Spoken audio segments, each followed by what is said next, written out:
Now, the first rule of ninja physics is there are no rules. But having said that, the second rule is to simplify things. We're trying to deal with real-world problems here, and real-world problems are complicated. The aim, to borrow Einstein's famous quote, is to make things as simple as you can, but not simpler.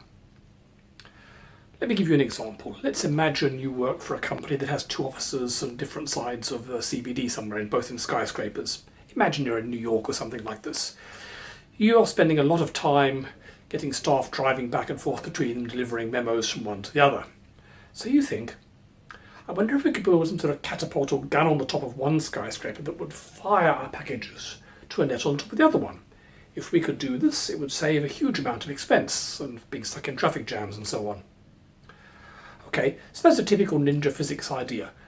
Probably crazy, but you never know, might make sense. If it did, it could be extremely lucrative. So, first step, simplify as much as possible. Is it actually feasible to fire things from one skyscraper to the next? Now, to calculate this properly, you'd have to know exactly the size of each package, what it's wrapped up in. You'd have to know the wind. You'd have to know how it tumbles as it flies through the air. You'd have to know the air currents around the skyscrapers. You'd have to factor in the rotation of the Earth, probably, and the Coriolis force, and the change of gravity with height. Even then, there are probably some other things I haven't paid attention to, like the random thermal motions of the atoms inside it. But that level of complexity, first of all, would be totally impossible to calculate, and you don't really need to. So let's make things simple.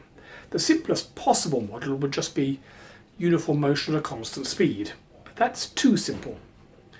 That would just imagine you'd fire something sideways and it would continue straight from one skyscraper to the next. That might work if the two of them were in space, there's no gravity, but that's too simple here, they just fall down. The next simplest approximation would be a constant gravity, a projectile motion with no air resistance. And that would be a good first ninja physics calculation. How fast would you have to fire it to loop from one to the other using straightforward projectile motion? Now, odds are when you did that calculation, you'd find it was totally silly, it doesn't work. But if you found that was feasible, the sort of speed you need was sensible, then you might go to the next layer of complexity, which is probably to bring in air resistance, or to do some calculations of uncertainties because of that. And then if it keeps on being interesting, you can add more and more complexity in until you've worked out something that might actually happen.